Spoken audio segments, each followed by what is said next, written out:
If you can afford your very own ship, you must be super well off. You single? Oh, dear Lord.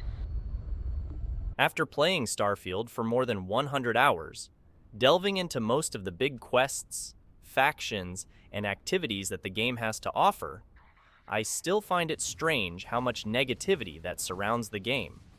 On my YouTube recommended, under the Starfield topic, pretty much all impressions, reviews, and analysis of the game have a very stark and negative opinion about Starfield as a whole. It is, in my opinion, a bit baffling that creators who seem to have good opinions and experiences with the game also seem to be subject to hate and criticism from other creators with negative views of the game. All in all, it doesn't really matter to me if you enjoy the game or not. To enjoy something is subjective, and if you don't enjoy Starfield, you are more than welcome to have that opinion.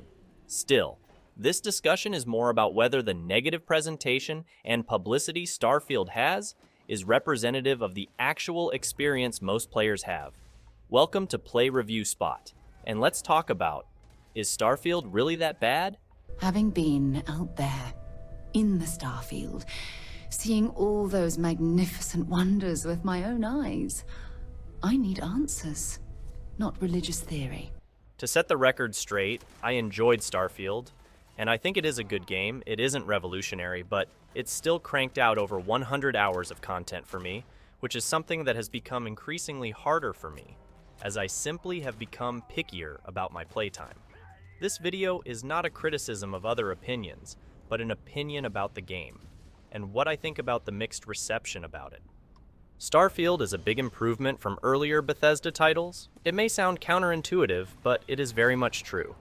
Starfield has been criticized for being lackluster in that department, but it becomes obvious when you compare Starfield to Bethesda's older titles. Creation Engine 2 has made the game look, feel, and play better than its predecessors, and as a huge Skyrim and Fallout fan, I found most of Starfield's systems to be at least on par with previous titles, but more often than not, they were a good amount better. From RPG mechanics like dialogue, there is now a much bigger emphasis on freedom of choice in dialogue, and most quests can be solved with firepower or diplomacy.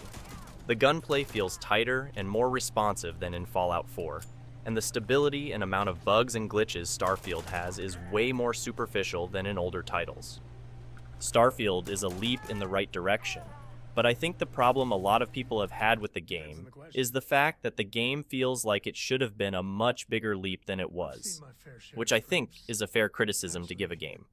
While a lot of people complain about graphics, dialogue animations, and lack of activities during planet exploration, I find these problems to be a bigger hurdle than most people think it is.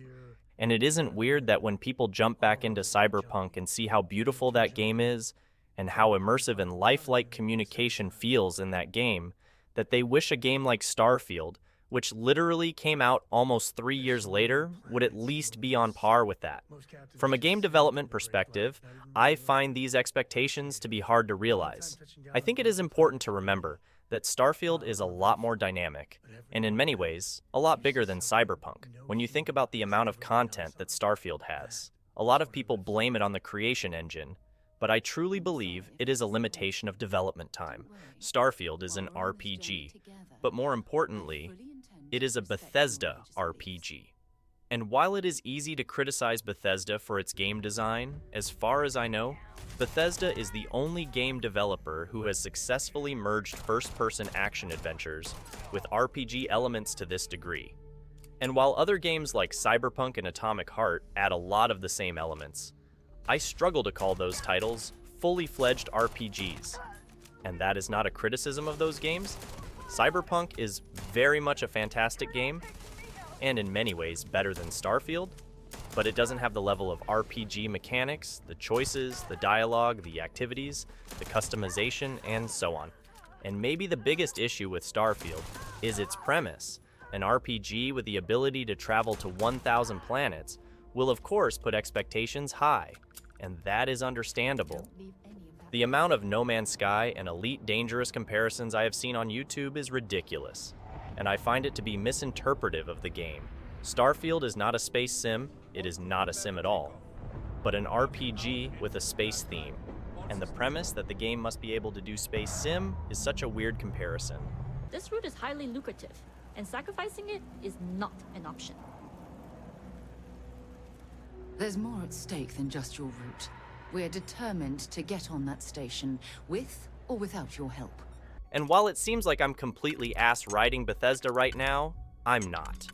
But I think it is important to get the genre of the game right, and to understand the fundamental limitations of game development, as not all games can have the RPG mechanics of Baldur's Gate 3, cinematics and animations like Cyberpunk, and be graphically like The Last of Us. It simply isn't possible. However, Starfield has problems, some that I think are innate in most Bethesda games, and some that are specific to its game design. First of all, the story of Starfield is slow and very slow. And while I didn't experience the 20-hour rule of enjoyment that is circulating the internet, I definitely found that unless I spent time side questing a bit before the halfway point of the main story, it was pretty weak. Because not only is the story a mystery, but it fails to give interesting clues and momentums before the halfway point. Furthermore, I find the narrative of the story to make us expect more from a new game plus, without giving away spoilers. Furthermore, the game has a lot of loading screens, and while I didn't find a big problem with fast traveling to points of interest, there is a huge flaw with the fact that you can't choose to travel in the system.